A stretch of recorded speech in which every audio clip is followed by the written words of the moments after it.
Uttaranchal University, Dehradun, NAC A+ accredited university.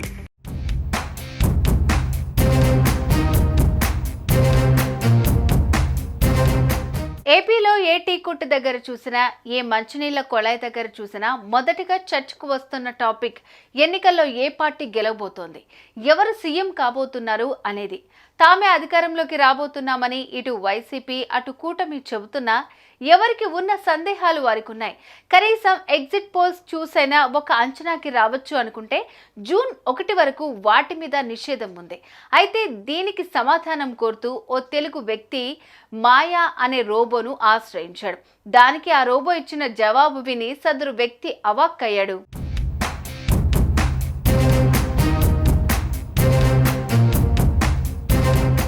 Artificial intelligence తో నడిచే మాయా అనే రోబోకు ఈ ప్రపంచంలో తెలియని విషయం ఉండదు. రోడ్ సైడ్ వేసే అరటికాయ బజ్జీల నుంచి రాకెట్స్ తయారీ వరకు దేని గురించి అడిగినా టక్కును చెప్పేసే మేధస్సు దాని సొంతం. అటువంటి మాయను ఆంధ్రప్రదేశ్లో గెలిచేది ఎవరని, ఏ పార్టీ అధికారంలోకి వస్తుందని ఓ తెలుగు వ్యక్తి అడిగారు. దానికి మాయ చెప్పిన సమాధానం ఆ వ్యక్తిని అవాక్కయ్యేలాగా చేసింది.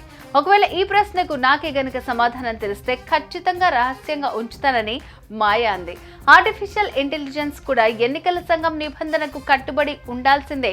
ఒకవేళ సమాధానం తెలిసినా ఇలా అంటోందంటే ఏపీలో గెలిచేది ఎవరో ఏఐకి కూడా అంతు చిక్కడం లేదన్నమాట.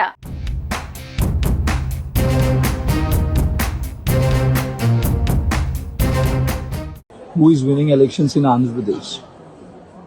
If I knew the answer to that, I would definitely keep it a secret.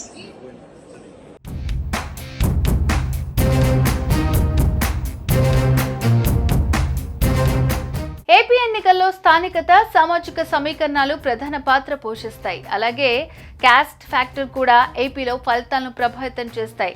అయితే ఈసారి దేని ప్రభావం ఎంత ఉంది, పోలింగ్ తర్వాత ఓటర్ల నాడి ఎలా ఉందనే దానిపై రాజకీయ నాయకులకు అంతు చిక్కడం లేదు. ఏ పార్టీ అధికారంలోకి రాబోతోంది అనే విషయంలో సరైన క్లారిటీ రావటం లేదు. గతంలో మాదిరిగా సర్వే సంస్థలు ఫలితం ఎలా ఉండబోతోంది అనేది చెప్పలేని పరిస్థితుల్లో ఉన్నాయి.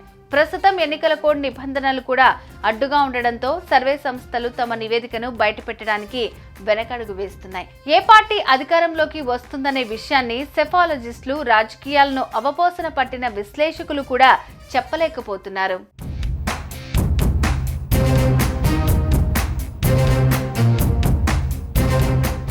ఏపీలో ఓటర్ ఎటువైపు మొగ్గు చూపాడు అనే విషయం ఈవీఎం బాక్సుల్లో నిక్షిప్తమై ఉంది. ఏ సంస్థ అయినా సర్వే చేసి ఇదిగో రిజల్ట్ అని లీక్ ఇచ్చే ప్రయత్నం కూడా చేయలేకపోతోంది. ఓటు వేసిన ప్రజలు మాత్రం ఎవరిని అడిగినా మీకే ఓటేశామంటున్నారు. జనాల నాడి ఏ విధంగా ఉందనేది స్పష్టంగా చెప్పలేని పరిస్థితుల్లో ఎవరు గెలుస్తారనే విషయంపై నరాలు తెగే ఉత్కంఠ నెలకొంది. మరోవైపు రాజకీయ పార్టీలు మాత్రం తామే అధికారంలోకి వస్తామని ధీమా వ్యక్తం చేస్తున్నాయి. ప్రమాణ స్వీకారాలకి ప్లేస్, టైం సెట్ చేస్తున్నాయి. మరి ఎవరి అంచనాలు నిజమవుతాయో, ఎవరి అంచనాలు తప్పవుతాయో తెలియాలి అంటే జూన్ 4 వరకు వేచి చూడాలి.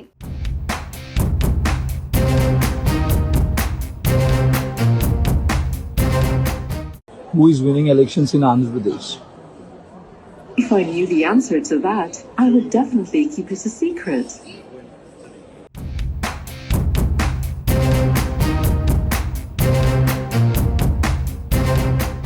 సుమన్ టీవీలో మీ పర్సనల్ అండ్ బిజినెస్ ప్రమోషన్స్ కోసం కింది నెంబర్కి కాంటాక్ట్ చేయండి.